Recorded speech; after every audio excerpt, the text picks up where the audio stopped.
Welcome as we study together the Collect for the Ascension of the Lord. This picture is one that I took, actually this one was at Christmas, at the Church of the Ascension in Overland Park, Kansas. The windows and the statues in that church are beautiful. If you get a chance and you're in the Kansas City area, stop by and take a visit of the church. There are two options for the collects for this week. I've chosen the first one. It dates back to the year 444, and it is from a sermon that was given on the Ascension by Pope Leo the Great. Our prayer this week reads, "Gladden us with holy joys, Almighty God, and make us rejoice with devout thanksgiving. For the ascension of Christ, your Son, is our exaltation. And where the head has gone before in glory, the body is called to follow in hope.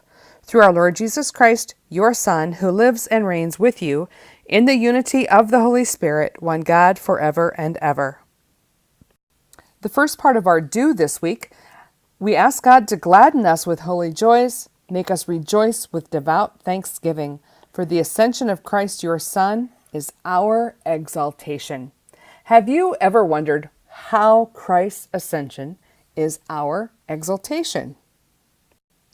In this homily from Pope Leo the Great, given on June 1st, 444, this is Sermon 73 and Part 4, Pope Leo writes, "Truly great and unspeakable was their cause for joy, when in the sight of the holy multitude, above the dignity of all heavenly creatures, the nature of mankind, humankind, went up to pass above the angels' ranks, to rise above the archangels' heights, and to have its uplifting limited by no elevation, until, received to sit with the eternal Father, it should be associated on the throne with his glory, to whose nature it was united with the Son." Imagine Christ's human nature, Christ was ascended, and that human nature, the part that he is just like us, above the angels, above the archangels, to the throne of God. That, our human nature, is how we're exalted in Christ's ascension. The second part of our do is, where the head has gone before in glory, the body is called to follow in hope. And even though the fourth Sunday of Easter we talked about sheep and a shepherd, it reminded me a lot of the same about called to follow. And that one was, "The humble flock may reach where the brave shepherd has gone before." And where the brave shepherd was before was even before the gates of heaven were open, but the brave shepherd was a part of the Trinitarian love, which is where we're called to be also. When I first read this collect, two words stood out: head and body. And the first thing that came to my mind was a papal document. A papal document is something that the Pope wrote, and it is an encyclical called Ecclesiam Suum, and it was given by St. Paul VI. So, what is an encyclical? This is a list of papal documents that the Pope writes, and they're in order by weight of authority. So the heaviest ones, the ones at the top, carry the most authority. If you've ever gotten a birthday card from the Pope, you've gotten a message, which carries very little papal authority. As we work our way up, we've got an audience, if you've been to a general or private audience with the Pope, that carries slightly less authority than a homily, which is a teaching on the scripture readings at Mass. And as we work our way up, we get to an encyclical, which is a general letter expressing the mind of the Pope, and it is generally on matters of faith and morals. Ecclesiam Suum, or The Path of the Church, was the first encyclical of Pope St. Paul VI that he delivered on August 6, 1964. This document carries a three-part plan for renewal in the Church, or the body of Christ, in the world today. And those three parts are reflection, renewal, and dialogue. Step 1, reflection. We believe that it is a duty of the Church at the present time to strive toward a clearer and deeper awareness of itself and its mission in the world, and of the treasury of truth of which it is an heir and custodian.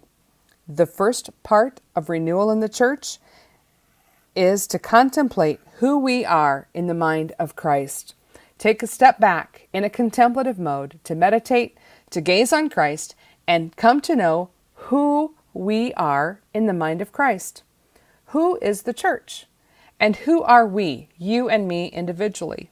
This is not a time to look at where we are failing. It's only a time to come to know who we are, who Christ created us to be. And when we know who we were created to be, then we need to become more fully of who we are. Step 2, renewal. Our intense desire is to see that the church become what Christ intended it to be. One, holy, and entirely dedicated to the pursuit of that perfection to which Christ called it and for which He qualified it. When we have that vision of who we are in Christ, that gives light unto who we really are. And that light stirs up in us a desire to have a greater sense of the authenticity of who I am. And this light should stir up a desire to become that person. This calls for a deepening of our Christian identity, and it requires change. But we are in good company. In Galatians 2, Paul says about Peter, I opposed him to his face because he was clearly wrong. I just love that part. But later Paul tells Peter, if you are a Jew and you're living like a Gentile, how can you compel the Gentiles to live like Jews? If we're Christians and living like the world, how can we convince the world that our faith matters? Do not be afraid. What Christ has in mind for us is far greater than what we can imagine. We just need to ask for the grace to receive it and achieve it. Step 3, dialogue. The church must enter into dialogue with the world in which it lives. It has something to say, a message to give, and a communication to make. When we know who we are in Christ, when we are on the path to renewal, we will feel a unique sense of fullness and a need for outpouring. And this overflow is who we becoming in Christ. Pope St. Paul VI called this outpouring dialogue. And with a clear awareness of the mission of the church, which is to evangelize, we have a message that needs to be spread. We have received our own apostolic commission, and we are called to share the good news. On my blog post for this collect, you will find some links. The first one is everything the Pope writes infallible? So if you have questions about what the Pope does or says, whether he's infallible or not, there's more information. I have a link to what the papal documents are and what they mean. I have a link to this document, Ecclesiam Suum, and the fourth link is to the talk that I gave, the full talk I gave on the document Ecclesiam Suum, the Path of the Church. So that's at juliestore.com, and click on Speaking Information for more information on having me come to your parish, and make sure you click on subscribe to sign up for my email list. Let's close with prayer. Gladden us with holy joys, Almighty God, and make us rejoice with devout thanksgiving. For the ascension of Christ your Son is our exaltation. And where the head has gone before in glory, the body is called to follow in hope. Through our Lord Jesus Christ your Son, who lives and reigns with you in the unity of the Holy Spirit, one God, forever and ever.